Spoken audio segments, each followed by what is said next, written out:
Hi, I'm Andy with Holiday Automotive. Today we're going to take a look at a 2005 Ford Explorer. Stock number is 18C876A. Starting right away up front, you have factory fog lamps. A look down the passenger side. You have alloy wheels wrapped with Firestone Destination tires. Running boards on the side. Inside, cloth interior. Up top you do have a cargo rack. One more look down the passenger side, then we're going to swing around to the back end. You do have a trailer hitch here on the back.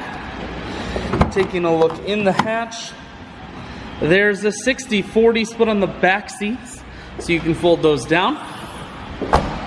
Holiday Automotive is located on the corners of Highways 41 and 23 in Fond du Lac. We're Wisconsin's largest used car dealer, so it's certainly worth the trip.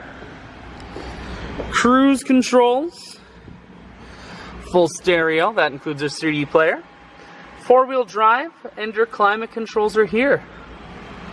I shoot videos today because I want to make sure, whether you're coming from near or far, you can see this Explorer on holidayautomotive.com. That's where you'll schedule your test drive and get a free vehicle history report provided by AutoCheck. All at holidayautomotive.com.